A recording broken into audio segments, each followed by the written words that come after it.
The happiest of Thursdays today. How's everybody doing? Super excited. Got a huge show tonight. We've been hinting and telling you what's coming. And so we'll get into that in just a moment. But look, y'all know what to do. Click that like button, subscribe. You should do that blindly already. As soon as you get into the video, boom, you should be hitting it. But if you haven't, go ahead and do that. Media days, day 3, boring. It was Michigan Day. And of course, there's some quotes and comments we're going to touch on before this show is over. But also, we have 8 days until fall camp, and we got 37 Joshua Perry days until kickoff versus Texas. I was debating, am I going to do Dustin Fox or Josh Perry? I went with Josh Perry. I met Josh in person, great kid, so I went with him. Also, remember, any super chats that come through, help to go to our Pay It Forward, our military, our first responders. We're going to look out for them because they look out for us. Y'all know the drill. All right. Again, we got a big show tonight. We got the brother Sports Talk Jay, Tennessee podcaster. We love this guy. We've been rocking with each other from a distance, and now we're finally linking up, and we're very excited. Nevada, before we bring in Sports Talk Jay, how you feeling about this? Well, I'm excited. If you guys haven't watched Sports Talk Jay, his shows are super entertaining. Does a great job. It's been on this Michigan story, and this is kind of a linking of the Super Friends here tonight, where we're gonna get together and we're gonna discuss the narrative that the only people that care about this scandal are Michigan State and Ohio State fans. We're gonna figure out if that's true or not. So I'm excited. All accounts are going to be settled tonight. So this is a very exciting podcast for us for sure. Absolutely. And you said linking of super friends. Before we bring Sports Talk Jay to the stage, here we go. I made this little meme. Let our powers combine to take down the evil, cheating, scandalous program in Michigan, the team up north. Guilty pleasure with memes. I had to do it, Nevada. But anyway, let's bring in the brother Sports Talk Jay. What's up, man? How you feeling? Hello, everybody. Hope there's plenty of Tennessee fans watching too, plus Ohio State fans. I hope we got a good crew in there enjoying it, hopefully, and we'll have a good show. Yeah, for sure. And speaking of that, I'm just going to quickly say this. It's so funny. If you would have told me a few months ago that I would have been doing a podcast, a friendly podcast with a Tennessee VOLS fan, I would have slapped you, or I would have just I would have said, yeah, right. You're crazy, because my last encounter with Tennessee fans was in the shoe. I'm going to play a 6-second clip in a second of me in the shoe, just going at it with Tennessee fans. And of course, we know what happened with that game. But there was some nice Tennessee fans I ran into. I'm not going to make it seem like they were just all bad, but there was some obnoxious Tennessee fans I was dealing with that night. And honestly, after watching your podcast, you kind of hit the reset button for me and some Tennessee fans, because you're so likable and good at what you do. And I'm just like, you know what? I'll hit the reset button on the Tennessee fans after watching this cat, man. But yeah, I just wanted to say that real quick. Nevada, how do you feel about Tennessee fans? Would you have said a few months ago, hey, you'll be doing a podcast with a Tennessee podcaster? What would you have said? Well, it's funny because after the game, I went back to the hotel, and I go to the hotel, and all I wanted to do was drink water. I was like parched, and I was like dying. And the vending machine on my floor, I got my dollar bills all ready to go because the little thing didn't work, and it was out. It was out of water and was doing it. And there was these Tennessee guys behind us, and they had 3 bottles of water, and he goes, "Here, have one of mine." And I was like, that is the nicest thing, because I'm sure that he probably didn't have the most pleasant experience that night. It wasn't exactly what they were anticipating in the shoe. And he literally just handed me one of his waters so that I didn't have to go I didn't have to die of thirst that evening. And I was always so grateful. So yeah, no, so for me, no, I'm glad that we've got together, but that detente was reached at that moment with just a simple Dasani water that was handed over to me, and I was very pleased with that. But that did happen, and that was a great moment. So, Jay, I'm going to play this 6-second clip to give you a visual of me in the shoe that night. And then I'm going to ask you about this. I'm going to ask you about just Tennessee and Ohio State in general. But This was a battle. Check this out. Chad and SEC after we just scored another 30. So listen, I had Tennessee fans like all around me. Listen, you guys absolutely came into the shoe. It was a little exaggerated once the ball kicked off. It wasn't as bad because we saw Tennessee fans this orange everywhere on High Street, all in our bars early on. But when Ohio State fans started to arrive, it got a little, a little more as far as ratio was a little better. But I had Tennessee fans all in my section, and we were going at it, going back and forth. And so my experience with them wasn't the greatest, especially with all the talk of them coming into the shoe. But like I said, man, you've made it warm and fuzzy with Tennessee fans at this point. So I wanted to ask you, what were your thoughts about, I guess, that game, and then Ohio State, and then, of course, we want you to get into how you started with the covering the Michigan scandal and all of that. So. Well, I got plenty to say about all of that. First couple of things. First, you've got to understand a few things about Tennessee fans.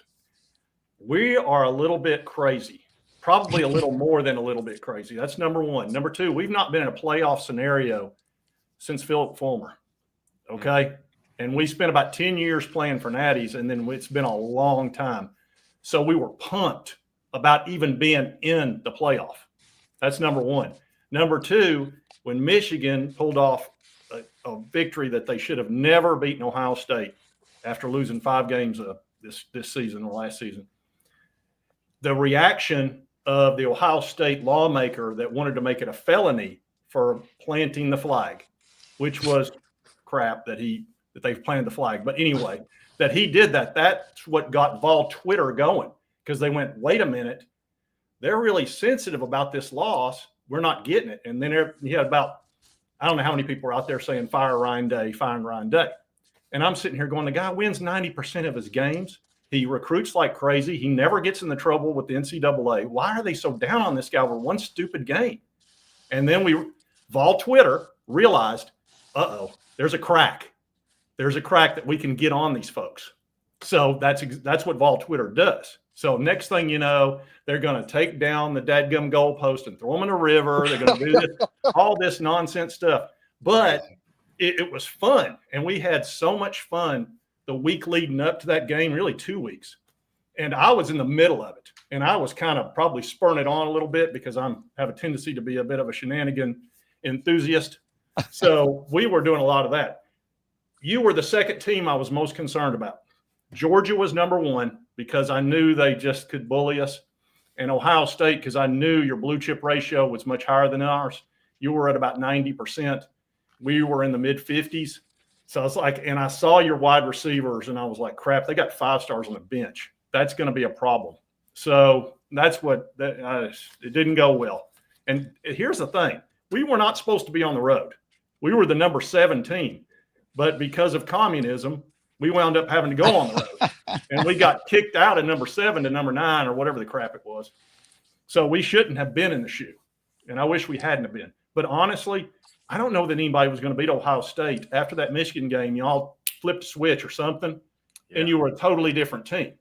And I don't know whether it was Ryan Day changing his coaching style and letting Chip Kelly take over more, or maybe he just said, you know what, I got to let these guys do what they're going to do. I got to quit being so conservative. Something, or maybe your players just said, okay, that's it, no more games. But it was a buzzsaw after that, because a lot of people were like, after the game, they were like, well, how do you feel about Tennessee? And I said, well, I want to see how they do in the future before I really get down on Tennessee. And y'all were up 31-0 on Oregon in the second quarter. And I was like, we're not as bad as you think, people. Something right. Weird's going on here. So anyway, I enjoyed every minute of it, the lead up. I just didn't enjoy the game. Understandable. Nevada, you got anything on that? Well, yeah. What's your take on? We haven't talked about this, so I'm just going to take this in a number of different directions. We'll get back to the Michigan stuff in a second. What's your take on the whole Nico stuff? Because that was one of the craziest stories ever, and what is the the Tennessee take on what happened with him and how he ended up where he is? And did you see that coming, or did that kind of come out of nowhere? It didn't completely come out of nowhere because he was complaining in December about more money and some other things. But I thought once we got past the winter portal, there's no person in their right mind is going to leave in the spring because all the quarterback positions are taken. But it didn't shock me because I knew there was an issue with his team, which I guess is his pop and his agent and all that they were probably giving him some poor advice and building him up to the point that what he didn't deserve $4 or $5 million a year. He deserved what he was getting paid based on the year that he had. And I think once Carson Beck got $4 million, he was like, well, I got to get $4 million. And I'm going, well, Carson Beck has put up 10 times the numbers that you have. And he's a 5th-year senior. And nothing against Nico, but 19 touchdowns in a Josh Heupel offense is the worst number that he's ever had in the last decade. Any Josh Heupel quarterback will typically have 25 to 35 touchdowns because of the offensive system that he has. And Nico was overthrowing a bunch of guys. And I know he's a redshirt freshman, so I cut him a lot of slack. But he missed 3 wide open guys in the Alabama first half that were literally wide open.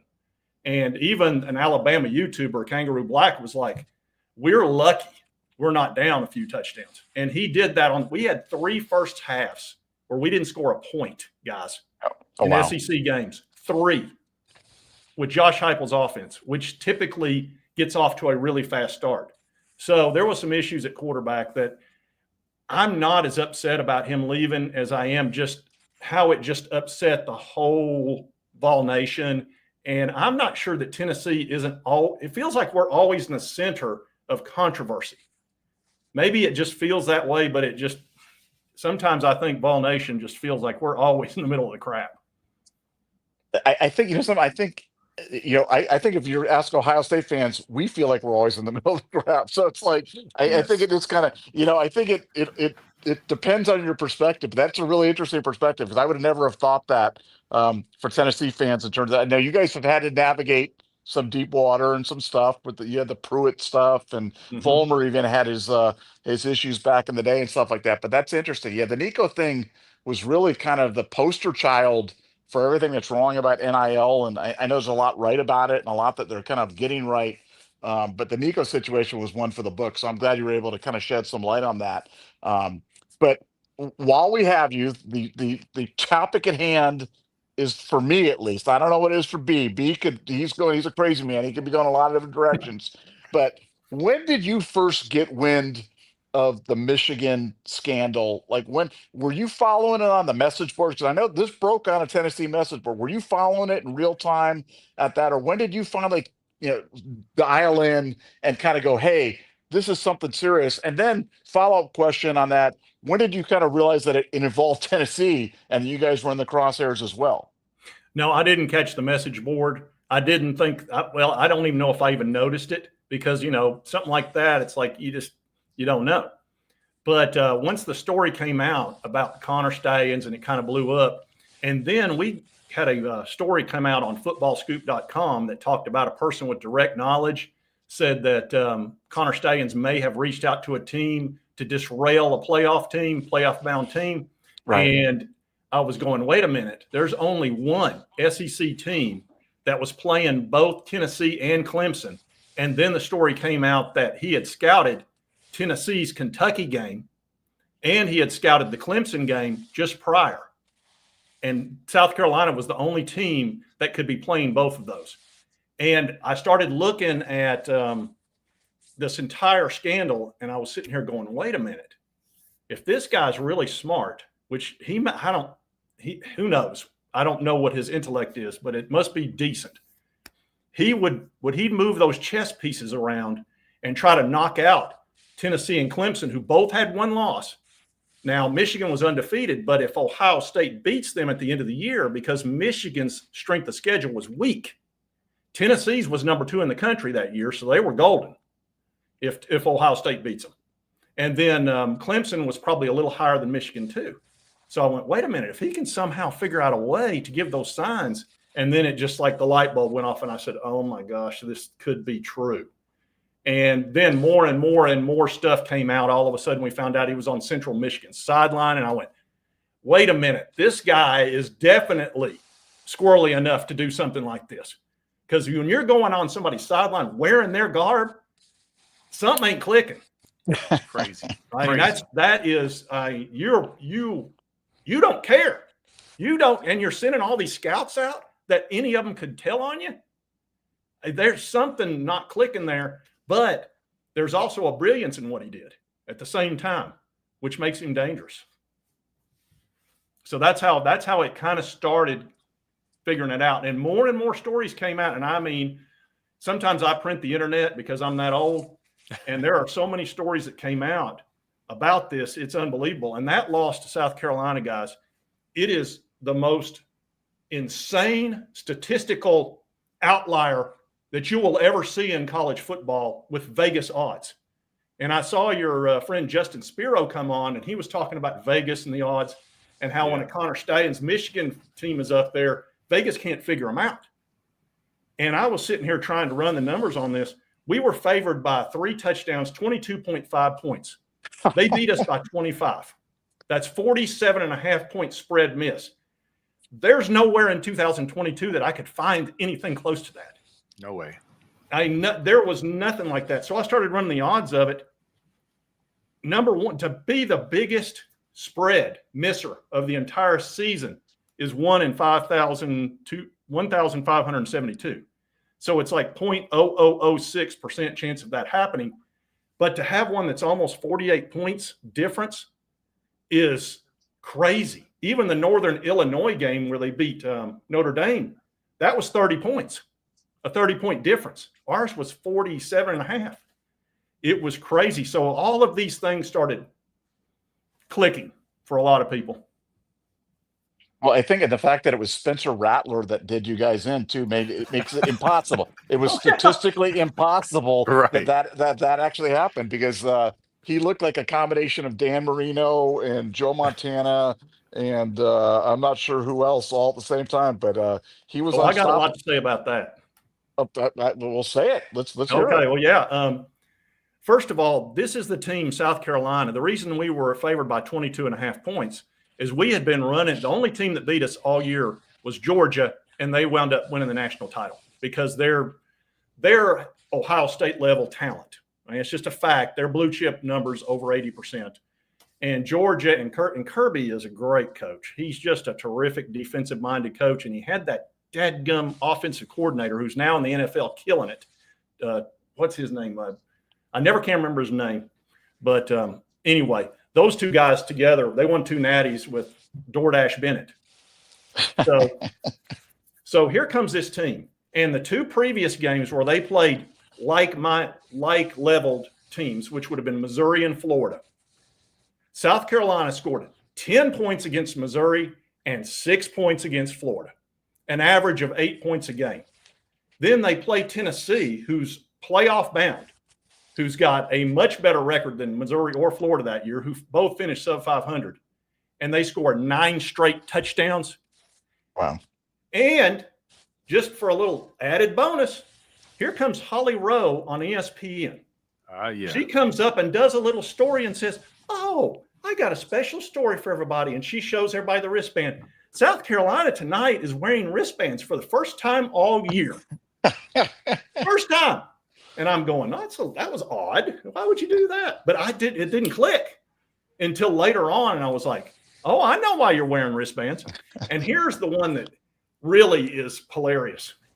The next year they played us at Neyland, the loudest place in the world. No wristbands.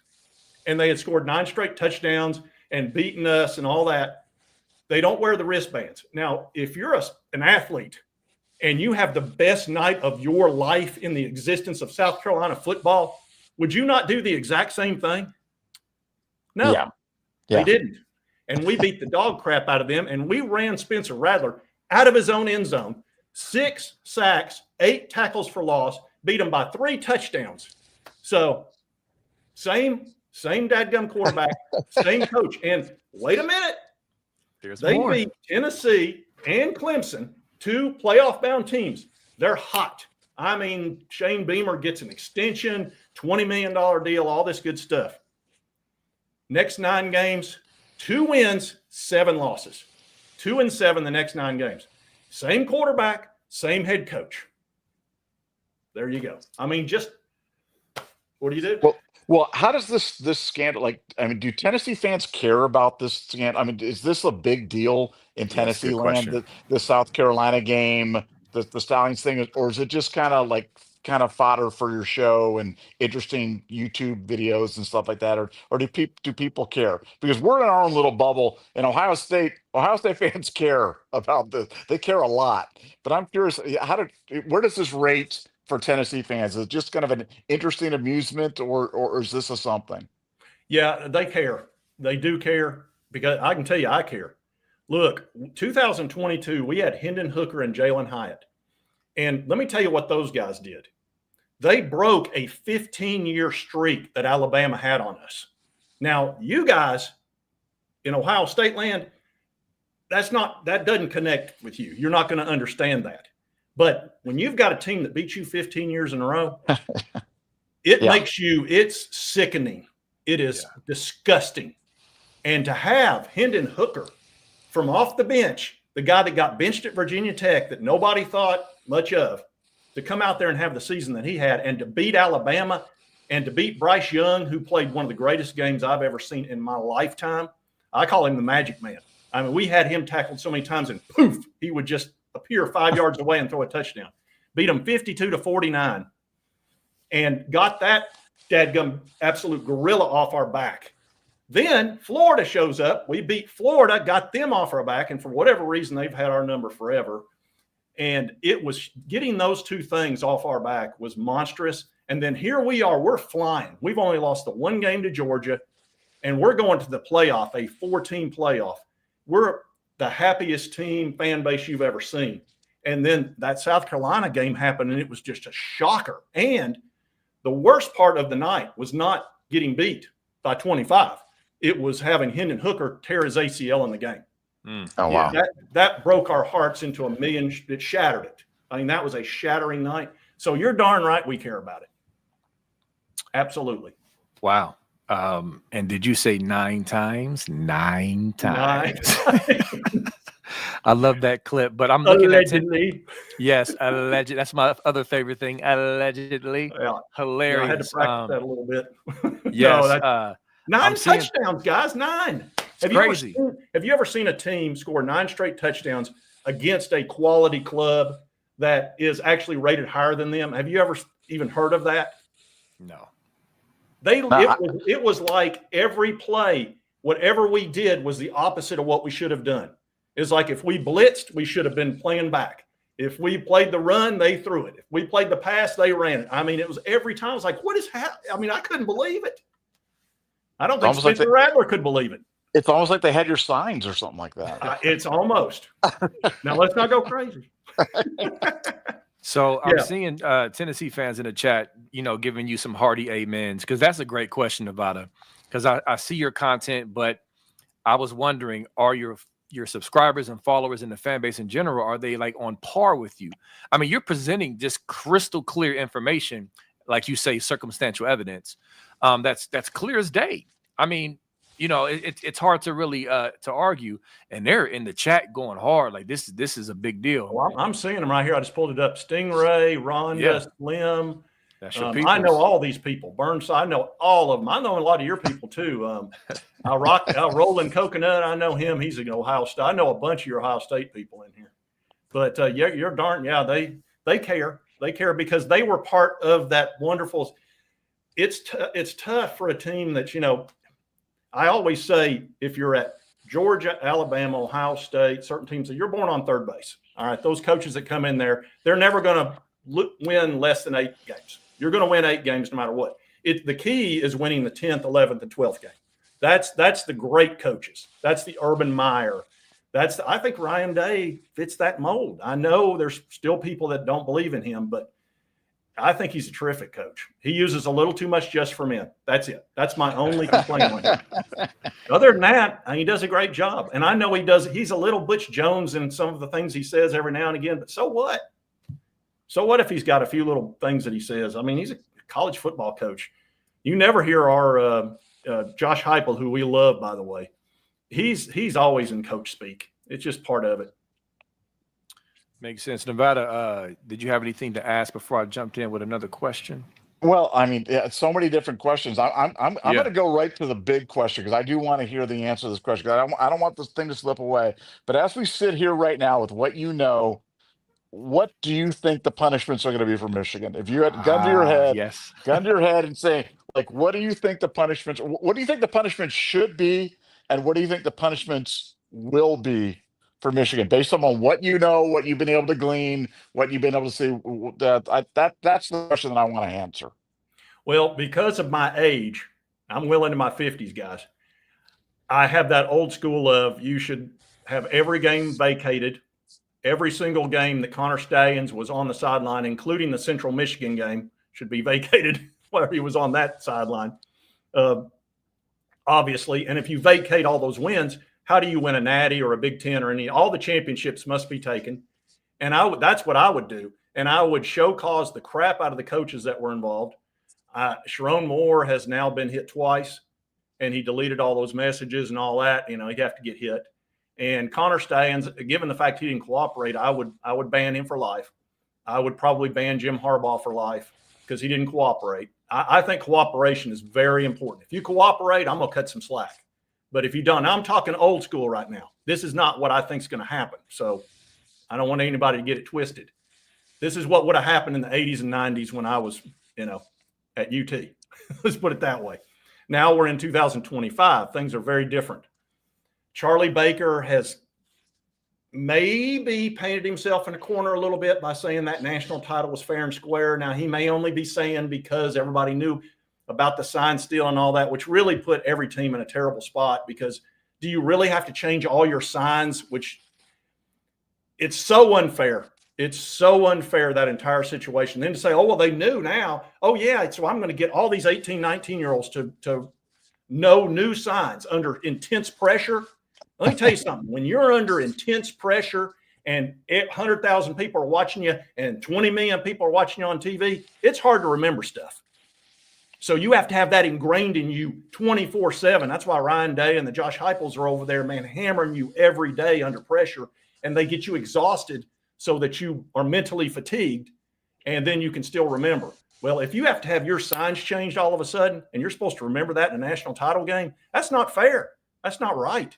So I don't know how you can say they want it fair and square. Now, I will give them credit for one thing. They circled the wagons. The fan base did. The school did. The team did. Because everybody hated on them. Those games, everybody was rooting against Michigan. Everybody wanted them to lose. Only Michigan fans rooted for Michigan. Everybody else was like praying they would lose. And I was one of them because I was sick and tired of what they'd done. Now, what I think is going to happen in 2025 is this. I'm 35 to 40 scholarships will be given up. They'll have to give. Now, I don't know how big a deal that is at 105 now. So that's number one. Number two, a 2-year bowl ban. I think if they don't do 2-year bowl ban, NCAA should disband, because that's the one big penalty outside of the Natty that they can, that hurts. That is a painful penalty. Now, as far as the Natty is concerned, that's up in the air. Part of me thinks they absolutely should and will. Part of me thinks Charlie Baker might not do it because he doesn't want the smoke. And I'm telling you, if they take that Natty, those Michigan fans are going to lose it. I mean, they're going to be beyond upset, because it may not matter because, yeah, you got to the memories and you got to win it and all that, but it matters, and it matters to them greatly. And, you have to take the banner down. You can't keep the trophy. It's just, it'll be painful. And that's the one I'm not sure about. As far as a penalty, I think it's going to be huge. A financial penalty, it's going to be something stupid, because Tennessee paid $8 million, which was the biggest penalty NCAA ever put out, over a $64,000 worth of payments over 2 years by Jeremy Pruitt, which at the time was a big, that was huge. You never paid, and if they found out you paid, you were in trouble. $64,000 is backup punter now. So, yeah. But that we paid $8 million. I think they'll pay 25. Somewhere in that neighborhood, if I had to guess. Now, I don't know how big a penalty that is for a Michigan. They got plenty of money, but I'd say those will probably be the penalties. Now on the Pruitt penalties, though, they lauded you for exemplary cooperation. If I'm not mistaken, that was a big mitigating factor. Was the fact that you guys had really cooperated, and so I don't think you guys got an aggravated penalty. And the information that I've got is I don't believe there's any. I'm not sure there are any mitigating factors for Michigan. I think they've checked every box for aggravating factors, and I think that when they did the Tennessee penalties, when they did Florida State, when they did Arizona State, when they did Memphis, when they've done all these, they've been drawing this bright line between those schools that cooperated and those schools that didn't. And I agree with you. I think the Tennessee penalties were fairly draconian, relative to to the transgression, but I just don't know what you hit when you have a school that doesn't cooperate, destroys evidence, publicly goes out and mocks things, challenges the investigation, and is a repeat offender. I just don't know. Like I said, for me, I think the Natty's going down. I think the clearly the NCAA wanted the Natty because that was the reason that this thing went to a full hearing. That Yep. was the thing that kept Michigan from accepting a negotiated resolution. And I think that had to be the bridge too far for Michigan. And I think the NCAA is going to take it. I really think the NCAA is going. I think they're going to avoid the first 7 games of 2023, which is going to render them ineligible for the thing. Because if you lose the first 7 games, you would have never been in the playoff in the first place. You could have never, won that miracle game against Alabama in the semifinals. And I think the Natty's going down. But that's just a personal opinion. And I guess we're all going to find out here very, very, very, very shortly. It could break tonight. It could break tonight during this show, guys. It could break. Now that could be like the greatest show of all time. We come in there, the little Natty thing goes away, and you see B. Moses jumping up and down there in the background and dancing and stuff like that. We're like, yes, let's go. But yeah, I think the Natty's going. I think the Natty's going down. But B, where are you at? Natty going down? Yes, but real quick, Jay. It's funny with Michigan fans and Nevada. I'm telling you, brother, we're like, kindred spirits. We be flowing. The stuff that you asked him is exactly what I was going to ask him in that order. So good stuff. So with that said, it's funny, Jay, that Michigan fans, they've pointed to the Tennessee case as their example of how they're going to get off. And so, like Nevada said, they have the complete opposite of factors on their investigation, aggravating versus mitigating. They probably haven't even read a line on the Tennessee report. I've read it all more than once. So I know you guys, you literally gave the NCAA everything. Here, we're going to do most of the work for you. And they applauded you in the write-up. Like, excellent job. And that's why you guys didn't get a bowl ban. And so anyway, it's interesting that they point to that. And also, they like to say only Michigan State and Ohio State fans care about this, but you are a living testimony that that's not true, as well as your subscribers and Tennessee fans in the chat. So that's been debunked once again. But Nevada, yes, I think the Natty is gone. And I even left a comment on your page, Jay, a few weeks ago, and I was just, gently pushing back about the Charlie Baker quote, because Charlie Baker, we know he's not on the committee on infractions. He's the NCAA. He's the figurehead. He's the president, I should say, but he's not on the COI actually investigating and coming down with the penalties. So his words, his out of context quote, in my opinion, based off the facts of how their bylaws are set up, how everything is set up, is not going to affect the final decision. And we believe strongly that, like you said, if they vacate wins, first of all, you can't be a championship winner if you didn't win the games. So by default, the other entities, the college football playoffs, the Big Ten, will then be forced to pull those down because of the decision from the NCAA. So that's what I believe. That Natty is gonzo because they cheated. And Charlie Baker, it doesn't matter. Like, so that's just my opinion. So yeah. Okay. Well, yeah. I lived through the whole Jeremy Pruitt thing and the UT thing, and the cooperation was outrageously positive as far as what Tennessee got all the evidence and put it all together in files and handed it to the NCAA with outlines of the entire thing. Yes. and said, there you go. They fired 9 coaches, fired 9. See, we didn't give our coaches raises and offer to make them the highest paid coach in the country. And we didn't say, oh, well, this is a one-off and blah, blah, blah. No, we said, oh, my. Donde Plowman, the chancellor, she saw this and went, oh, she came out immediately and said, gave this press conference. She said, this is horrible. She said, this is absolutely horrible. I cannot believe this. She said, heads are going to roll.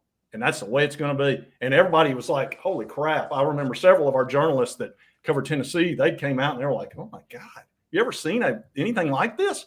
And next thing you know, I think we spent $1 million investigating it and put it all together, handed it to NCAA. And then the NCAA, they were messing with us and they were talking about a 1-year bowl ban with us. And that's when we got our dander up and said, absolutely, that was what we would not going to allow. We were not going to go along with that under any circumstances. And then our Attorney General, Scametti, he popped off and said, I will sue the crap out of you if you try to give us a bowl ban.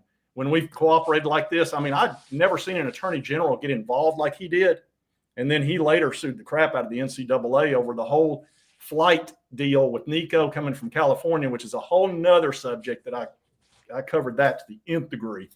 But yeah, we cooperated like I've never seen cooperation like that. And they still hit us hard, and they wanted to hit us harder until Scametti popped in there and said, I'll make your life miserable if you try to give us a bowl ban. So that's kind of what happened there. But yeah, this thing's coming soon. It's going to happen before the season for sure. Now, maybe it's the next few days. I don't know, but it's coming. And I think it's the most anticipated decision that I've seen. I've never seen cheating like this. Yeah. It's the worst scandal I've seen in my lifetime. It is. And I know people are like, oh, well, you know, it's only a few Big Ten fans. I say, no, people care a lot about this. What he did to the Big Ten, I almost cannot believe the impact this guy had. I was running the numbers. Ohio State beat Michigan 15 out of 16 years. That's not a rivalry. Connor shows up. They've won 4 in a row. 4 in a row after losing 15 out of 16. That doesn't happen. Connor Stallions is and he makes $60,000 a year as an analyst. BS. No. Jim Harbaugh is the same coach he was, losing every year, taking a 50% pay cut basically to keep his job. He didn't suddenly become brilliant. Now, he's a good coach. He's a little bit odd. He's a bit of an odd duck, but he didn't become perfect all of a sudden. Connor changed everything. He changed it. I cannot imagine the advantage it is to know what the offense is going to do and to know the play the defense is in. That's a half a second. That's a half a second reaction time in a game that's inches sometimes, whether you score a touchdown or not. That's a half a yard or a yard. I mean, it changes everything. And that's how they were able to beat y'all those, except for this last year where they barely won that game. And that was just the oddest thing I've ever seen. We just blew it. We blew that game. But something happened there. I don't know why it seems like y'all were trying to run the ball up the middle against their best players. And I was like, you got all these, you got Jeremiah Smith. What are you doing? Nobody can cover this guy. He's uncoverable. And then you had a couple of 5-stars we tried to get that we didn't. And they went to Ohio State, and some of them are on the bench. And I was like, good God, why is he not throwing the ball all over the field against Michigan? I would be wearing them out like that. But it almost felt like Day wanted to kind of punish them and bully them a little bit or something, instead of just doing what you guys do best, which is just free balling that thing out there. I mean, when you got all those 5-star wide receivers, you've got to air it out some. And you had those 2 5-star running backs. You took the SEC's best running back who what was his name? He's got in trouble recently. Judkins. Yeah, Judkins, who's fantastic running back. And then you had another 5-star that was like, yeah, bring him in, no problem. Then you went and took Alabama's best safety, Caleb Downs, who's the best safety I've ever seen in college football. He is, I call him the human eraser. That's what he is. And I know y'all finished number 2 in his recruiting, but y'all went down there and said, that'll be mine. Thank you very much. Thank you, Saban. Oh, yeah. Nick Saban retires, and y'all raided the dadgum pantry big time, and so did Texas. That's who came down. Ohio State and Texas was like a shopping spree. And I saw where one of your commenters showed up and said, hey, let me tell you how we got Caleb Downs. They put a bat alert out to all the Ohio State fans and said, hey, if you want the best player in the country, we need some money. And they said that the dadgum websites crashed that night. The what is it? Your collectives that collect the money said that it crashed. People were sending in so much money so they could pick up Caleb Downs. Next thing you know, you've got the best defensive player in the country, and y'all were good at defense anyway. You didn't need him, but that made I knew when we played that game against y'all that Caleb Downs was back there, and I was like, we don't have a wide receiver that can really get past him. So, well, what did you think when your guys came out and didn't have shirts on that night? What were you thinking? I thought at the time, guys, we're getting ready to play this game. It was fun up until now. You might be poking the bear just a little too much right now, but we were in such a party mode, and we had infiltrated the shoe and got 25,000 tickets. We had figured out the special code to be able to buy tickets the Ohio State fans weren't buying for some reason. I don't understand that. Just let that Michigan game bother them so much. And so we were like, crap, if we don't get to have a home game, which we should have had, we should have been at home, we're going to try to make this our home game.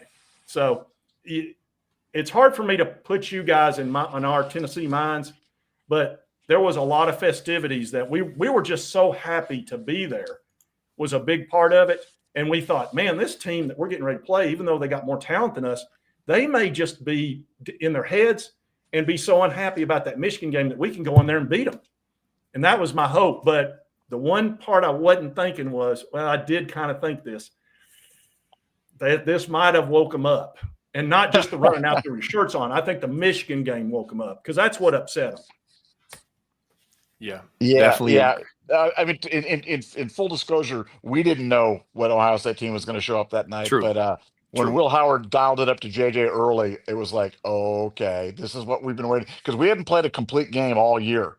Like we'd shown glimmers on both sides of the ball, but we hadn't put it all together. But that night we put it together, and having that 25,000 Tennessee fans in the building just added a little extra spice, man. Even the fans that were there, they brought it. So it was a truly memorable night in the shoe, but it was cold. So when I saw those big daddies out there without their shirts, I'm like, I don't care. I don't know how much Tiger Balm you have on you, man. I'm telling you, it's cold out there. So I went out and got some more hot cocoa when I was watching them running around out there, because I was cold just watching them roll around out there. So, yeah, they were just I'm telling you, they were pumped.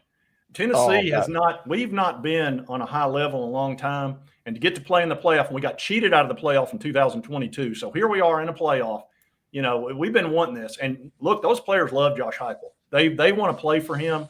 He gets more out of less than any coach in the country, as far as I'm concerned. What he did taking over after Jeremy Pruitt was magical. Everybody, Pat Forday, all the national writers buried us. I mean, they buried us. And the first year he won 7 games. He could have won 9 very easily. And the next year he wins 11.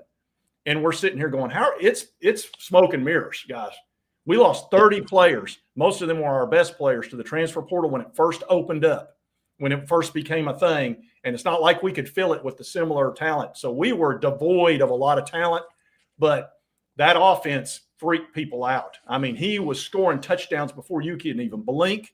We were up 28-0 on South Carolina in one game, 35-7 against Missouri in 2021 and 22. And I was going, what is going on? What? This is the greatest show on earth. And I was like, sign this guy to a 20-year contract now. Yeah, he's a great coach. He's a great coach. Yeah, so everybody's real happy with him. He got actually ranked number 2 behind Ryan Day as far as active coaches, 4 years plus, taking into consideration what you bring to the table and what was there when you got there. So there's it's a lot of specs in that. Hey, so real quick, as we transition, we got a lot of super chats stacking up. I want the chat to respond to this. Nevada, Jay, everyone. What do y'all think about doing a part 2 with Sports Talk Jay after the sanctions drop? Leave it in the chat, because I think we don't want to keep you too long tonight, but there's so much we could talk about and get into, and I think we need to bring you back. That sound good to you, Nevada? Yeah, that would be awesome. We could steal you another time once this thing drops, and we can have a celebratory. We'll hand out party hats, and we'll all wear the party hats and everything else like that, and just have a grand little celebration. Gosh, what if we get up there and they don't get a bowl ban and they don't take don't hush your mouth. You're starting. Hey, what are you going to take your jersey off next and run around on the field? Exactly. No, we're not. See, you guys get it now. You understand. Now I get it. I love. Oh, there was one thing I didn't talk about that I did want to talk about. Okay. There were some things that the Tennessee fans will get mad at me if I don't bring this up. Uh-oh. We were talking about the South Carolina thing and the connection to Connor Stallions. There were several things that happened after that, you know, it's almost like when they found out about Connor, all of a sudden you started picking up all this stuff and you found out he was on Central Michigan sidelines, and a week later something else would break. That's what started happening with the South Carolina connection. And of course, Shane Beamer had already been fined as an assistant coach $25,000 for accepting information from another team. Oh, wow. So that's something he'd already done. Now, I'm not saying he did this, because surely he's not stupid enough to, making $7 million a year and risking that. But he does have a history. That's number one. Number two, he bragged a couple of weeks before our game that he loved to talk to coaches, especially coaches not in the conference, that had information on them or possibly their opposition. Matter of fact, I've got that storyline right here on A to Z Sports. Again, as I've said, sometimes I print the internet. Dr. Rick will not be happy with me. But, I said, oh, no, here it is. Yeah, just a couple of weeks before playing Tennessee in 2022, Beamer told reporters that he shares information with other programs' coaches about opponents, and especially non-conference teams that could help each other. So you had that out there. You also had Connor Stallions on Bussin' Boys bragging about how he loved to knock teams out of Michigan's way to win either the Big Ten or to get into the playoff. And I mean, he was so matter of fact about it, like, oh, this is what I do, people. And I believed him 100%, because, I mean, he was so nonchalant about, that's what we do. And they asked him about South Carolina. He said, well, I don't know specifically about that. He said, but it's one phone call away.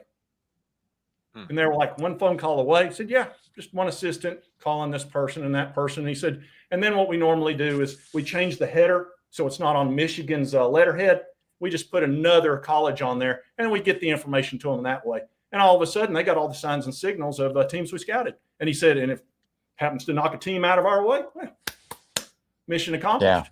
Yeah, it's terrible. Terrible. That's not verbatim what he said, but it's kind of what he said, allegedly. Yeah, but no, that's what he said. He was bragging about it. I mean, there's no other way to put it. So you had all of those things going on. And there was a guy that they had an assistant coach that had worked for Jim Harbaugh that was on the squad. All down, I mean, it's just in the wristbands and all that crap. And you're just sitting here going, there's just two. And then you look at that spread. I mean, that doesn't happen. You know, Justin Spiro, who was awesome on y'all's show, by the way. Justin Spiro, out of the field of play, knocking home runs. He was crazy good. I got to get that guy. I'm going to have to get his email from you guys. But anyway, he was talking about how that just does not happen with Vegas. These guys that are absolute mathematicians, they know this stuff. And yeah, they'll miss from time to time, but they don't miss by 47.5 points ever. That does not happen. And they always seem to miss with Michigan for some reason. And it seemed like whenever Connor Stallions was involved in some way, shape, or form, Vegas couldn't figure out the odds. Yeah, well, Jay, that's the thing. They were only missing during that time period. Now that he's gone, now they're back to 46%. It's amazing. They were covering the spread 74% of the time during that 3 years. Then all of a sudden he's gone, bang, right onto the previous number. So yeah, that's not a coincidence. I saw that episode, and that's when I was like, that dude was killing it. He's not happy with Michigan, and I understand that being a Michigan State fan. I even asked artificial intelligence, said, what are the odds of a spread being missed by 47.5 points? They wouldn't tell me the odds. They just said it's extremely rare and highly improbable. So there's your neutral party. So anyway, I love it. Well, make sure you keep the everyone. No, I'd be glad to come back on the show after that. Y'all asked, I didn't answer it, but yeah, I'd be glad to. That'll be great. And yeah, and the chat is overwhelmingly in agreement with that. But real quick before we transition to super chats, I wanted to say I'm interested in watching your debate with the South Carolina fella. I don't know him, and I don't know what I mean, I saw the little clip you played on your show, But I'm just thinking to myself, like, what can he possibly come with to combat your receipts? And so that I'm curious about that. And I know he's just trying to just defend South Carolina, but you've got a lot of receipts and information and circumstantial evidence to present. So I'm very curious about that debate. I just don't have the smoking gun. Yep. That's what I don't have. I've got a mountain of circumstantial evidence and statistical evidence that doesn't even make sense. It's so crazy. But I don't have Connor Stallion saying I sent the signals to South Carolina because he won't cooperate. And I highly doubt somebody at South Carolina is going to say, yeah, I took that information. Right, You can fire me now and lose my $500,000 job or whatever it is. I mean, it's just not going to happen. Right. So, but no, that he will have that on going for him. That's just, and I know what he's going to argue with me. I already know exactly. It'll be fun. I'll enjoy it. And it might get a little bit tense. But so be it. It'll just be a debate. Yeah, understood. Either way, I'll be checking it out. But cool. Let's go ahead and get into some super chats. Joshua Dillon 728. Let's go. Sounds like he's pretty excited about it. Thanks for being a Scoop Ultra member as well. Joshua Dillon always lighting up the chat. Super chats. Appreciate you, brother. We got Rolling Coconut. Thanks for the 5. Love seeing Scoop and Sports Talk Jay finally together. We've been waiting a long time for this. Welcome, Jay Bird and Tennessee fans. OH, Nevada? I-O. Absolutely. Like I said, we've been missing each other a little bit. I was reaching out to him, and he just kind of missed my comments. But, yes, very, very glad we were finally able to hook up with this brother. He does a great job. All right. Chris Lane 3228. Thanks for the 2. He wrote a manifesto, and it's like Ted Kaczynski. I want to see. I hope that gets. I don't even know if it's possible to get released, but like the full manifesto has it been released? When you write a manifesto, what are the odds that you would send signs to another team that could knock another team? I mean, this guy didn't play around. I'm almost impressed.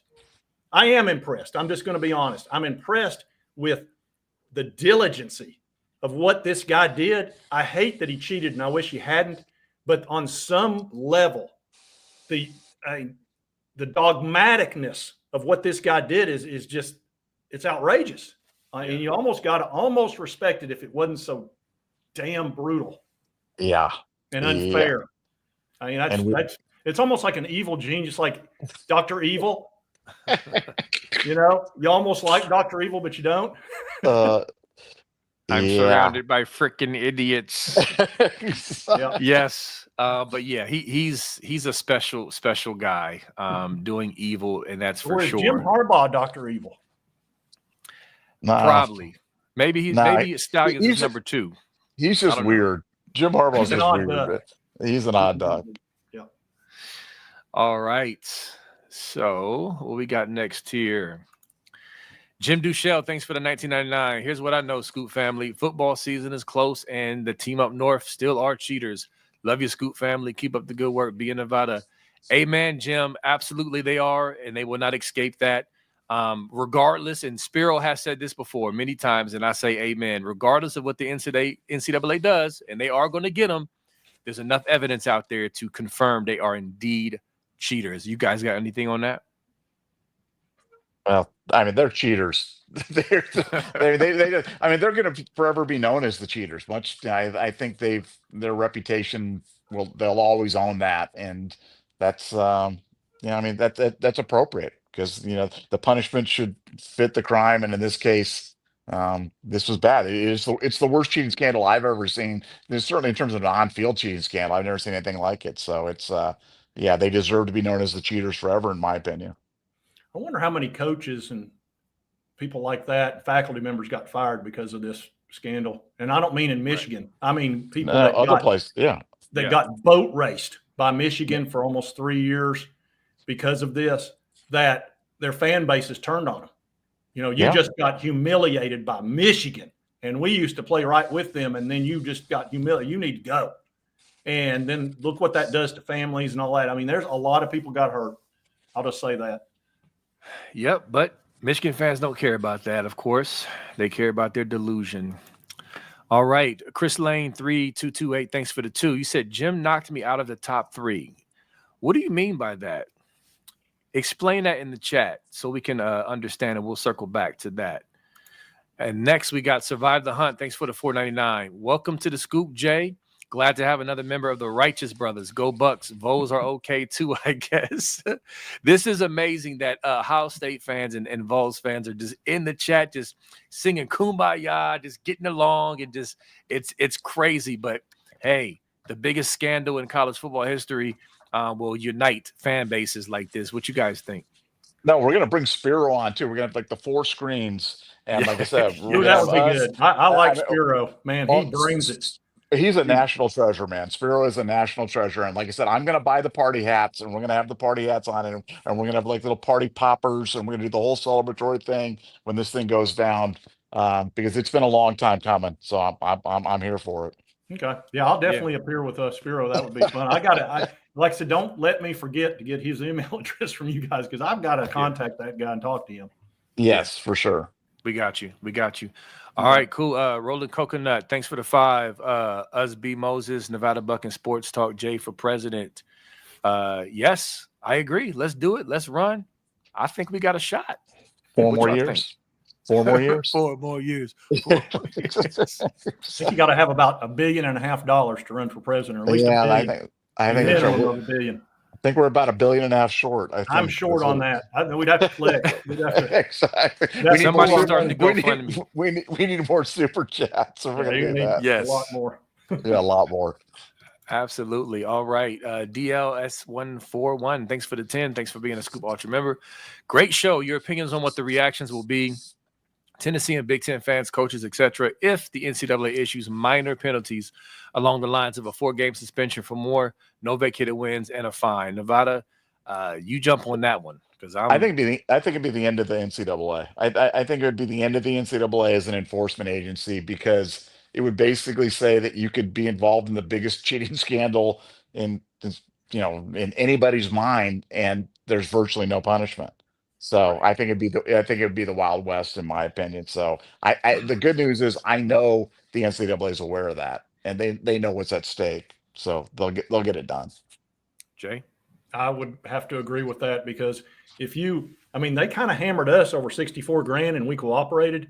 I think this is 10 times worse. I really do.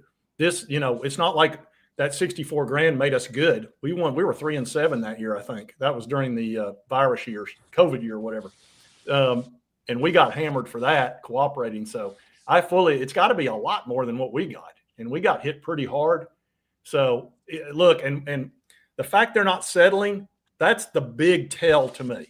Bingo. How have you not settled this unless it must be so bad that they can't? Because if they settled and it's really bad, the fan base would destroy them. Exactly. They'd all get fired. Exactly. Nevada's been saying that for so long. Like, you nailed that. But stop using logic, Jay. You're too logical for these Michigan fans. Well, I've been through this thing. I have been absolutely in the middle of this crap. I know the NCAA. They're not flower children. Yeah, that's good stuff. Tennessee, Mountain Man, thanks for the $4.99. Great show, great host. Truth being spoken here, folks. And yes, the Tennessee fence has been mended with me. At the game, I fought you guys tooth and nail, but now it's kumbaya time. I'm feeling y'all. I love y'all. When I come down there, when I go down to Nashville, let's link up and kick it. Y'all got anything on this one? Well, no, this is the beginning of a Tennessee-Ohio State alliance. I can feel it. I can feel the axis kind of shifting right now.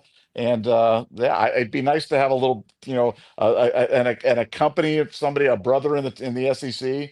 And why not Tennessee-Ohio State alliance? That makes perfect sense to me. Well, we seem to fight for a lot of the same players all the time.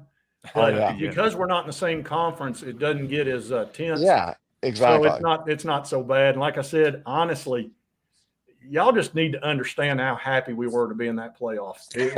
I know. See, y'all.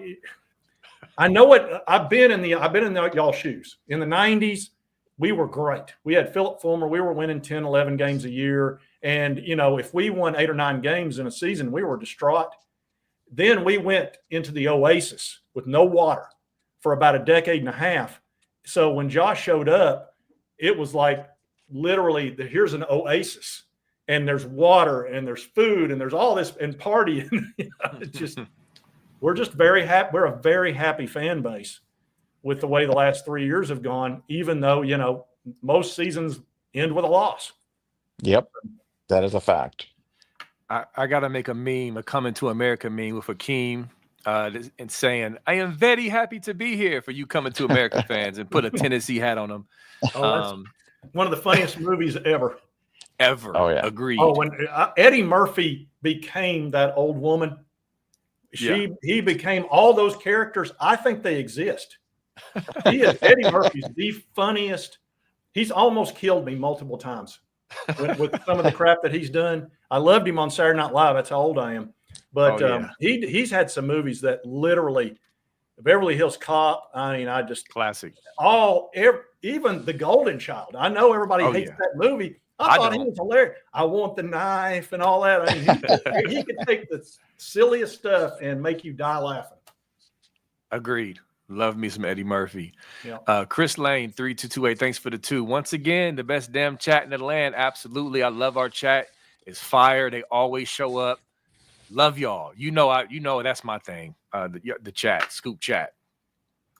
All right, we got Chris Lane once again. Thanks for the $2. Jay will be wearing scarlet and gray soon. Ooh, I'm not there yet.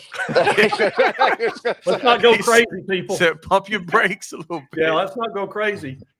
I'm a BFL. I couldn't do that. I wouldn't necessarily. I'll tell you, I don't root against you very much. I will say that. Sometimes that's I do. Cool. I root for you against Michigan.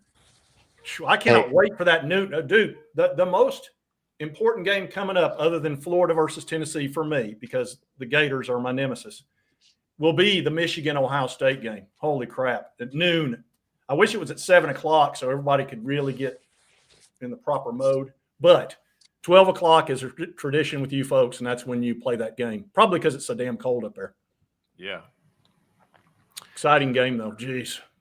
No, y'all got to win that game. You just got to. We will. We will.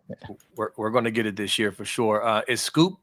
Thanks, Charles Parker, for the 199. The question is Scoop Sports Talk J North? Sure. And I guess the question is Sports Talk J Scoop South? I mean, well, it's because we've both been harmed, is what it is. So there's camaraderie in that division, I guess, of being harmed by the same dadgum culprit. And yeah, it was only one game for us, but it changed the whole season for us. Yeah. Whereas you guys got hit multiple times, and I know why you're angry.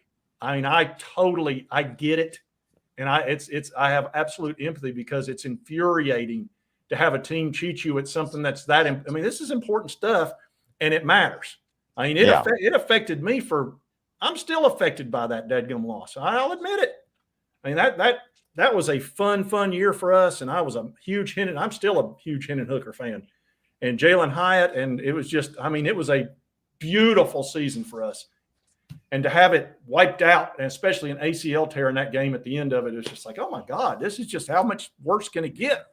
Yeah, that was terrible. Yeah, very heartbreaking for us. All right, I got a couple more here. I got a Prof Buck OH, and it's $10. Thank you for that so much. It says as exercise, what would the punishment for one game on field cheating, advanced scouting, lie, destroy evidence, share, no co-op, etc., then multiply by 3 seasons of games? So I guess that's just their breakdown of how to punish. I think they should get a vote. They deserve at least 3 postseason, 3-year postseason ban. I think they'll get 2. That's just a guess, but they deserve 3. And I think we're pretty much all lockstep with that, fellas, right? Yeah. 2's big. 2's big.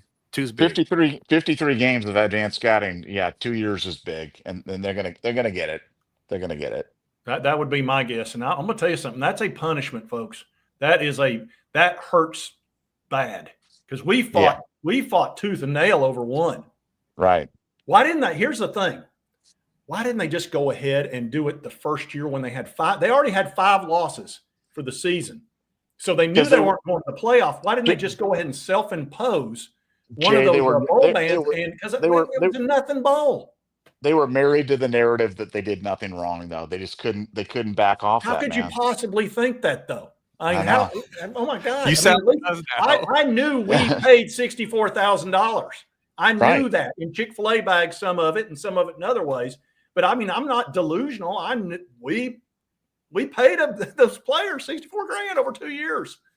And it's just a fact. So, you know, but here's the difference. We had our chancellor and all our key people come out and say, we got to do something, and this happened. Whereas Michigan's not had that. Their leaders have said, nothing to see here. Everything's fine. The president was heading to Florida. You know, and that didn't happen. I think Florida got wind of, I don't know if we need to do this or not. The Ono dude. Oh yeah. Yes, He's Yoko Ono. Yeah. Goober. He's a goober. Yeah. Hey, real quick, Nevada. I know you said you had to bang out at some point. If you needed to go, I can take over and finish off the super chats. I am going to say goodbye because I do have something that I have to go to. But Jay, I just want to say thank you so much for making time. Big fan of your show. That, you know, we don't know each other, but I do feel like I know you too, because like I said, I watch your show, really enjoy it. First rate, if you guys haven't watching the show, you're missing something. But really appreciate you being here. Looking forward to having you back when we have victory, and we'll get Spiro on as well, and we'll just have a grand fiesta. And I'll dress up like Smokey that night and run around out there or something like that, and it'll be awesome. Yeah, it's hilarious. going to be very. I tell you, the anticipation's pretty significant in Yes. Tennessee land. There's a lot of people that they believe we got creeked big time back you in did. 22, and Yeah. I know y'all have got to be even 2 or 3 times angrier than we are. I mean, that's crazy what happened up there. That I know. Here's the one thing, and I'm not trying to keep you, Nevada, because I know you got to go. That Zoom call with Petiti, with all those coaches, and they said they were screaming at him to do something about this. I can completely understand that, because those coaches are emotional people anyway, and that directly hit them in the heart, what he did to them. And I bet I would be screaming. I can go ahead and tell you, if I had Petiti on a private call Zoom and this was going on, it would make the meeting between Happy Gilmore and Shooter McGavin when he met, throw him off the league. It would have been just like that times 10. Well, it was affecting people's lives and kids and families and, you know, legacies and everything else. So yeah, serious stuff. Yeah. All right. All right, Nevada. Appreciate you, brother. We'll All right. Connect next time. Okay. Have a You good guys rest of bring the it evening. bring it home strong. Absolutely, I got you. All right. I love by the way, I'm a big movie reference guy, Jay. Like, anybody who watches this podcast, I'm just a complete freak when it comes to referencing movies. So that's why I especially enjoy your edits and like your Ferris Bueller clips and all that stuff. Big fan of that stuff. So with that said, we got DLS141. Thanks for the 10. Thanks for being a Scoop Ultra member. Great responses, guys. Totally agree. Jay, please come back and roll in Spiro for the Pulitzer version of Podcast Awards. Listen, we're not playing. We're going to make this happen. All right. We're going to hit up Spiro, and Jay, we'll make sure we get you his information and all of that. We're going to make this happen, because I think that's just going to be just super fun. After all this comes back, you would agree, right, Jay? Oh yeah. This will be a good time. Like I said, I especially look forward to hearing what Spiro has to say, because he talks those numbers, and I'm a numbers person. I really enjoy that he takes that in-depth analysis that he did on that. That was one of the most enjoyable things I've watched. Holy crap. Yeah. When he starts bringing Vegas into the show, that's a different league, man. Those guys don't miss like that. And especially when they're adjusting week to week, and still it's 67%. I was like, that's just impossible. I tell you, I've never seen a school get in more trouble than Michigan's gotten into on this. And the worst thing financially is not going to be this. Yeah. They've got a much bigger problem that's going to hit them. Matt Weiss. It's going to make this penalty look like nothing. And that's not a good one. That's crazy what that guy did. Yeah.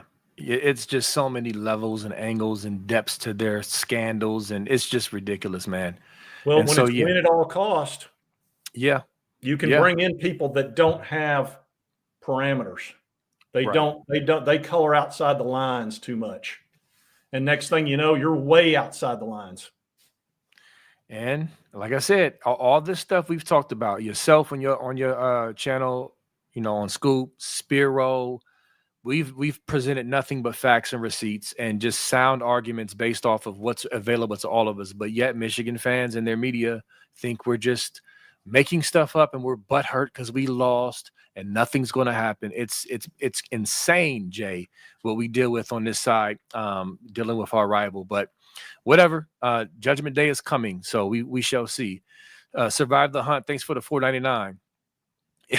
If we all bet on the high school team Connor is coaching, take the under and you have that 1.5 billion to run for president in no time. That's hilarious. I don't know if you heard of that down in Tennessee. He was okay. Oh yeah. Okay. Oh, yeah. Okay. I've been all over this. I know all about Connor. Okay, got you. Yeah. He's just an interesting dude. A sociopath. I've never seen anything to equal it. No, I really hadn't. Me either.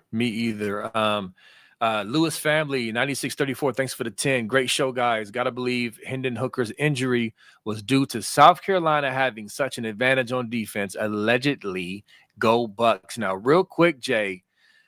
This is a great super chat. All the super chats were great. Thank you for the super chat. But specifically, you mentioned the meeting, the Zoom call with the coaches, right?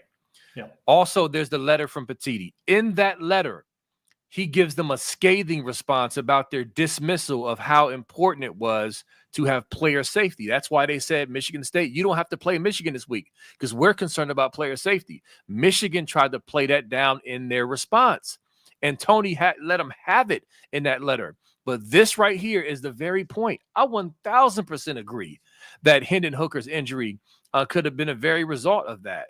Right, Jay? I mean, do you agree or do you think I'm tripping?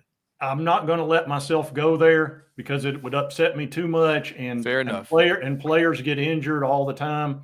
So I will not allow my mind to go there because I'm already upset. Yeah. I don't want to start thinking along those lines because, nobody hit him when he got injured.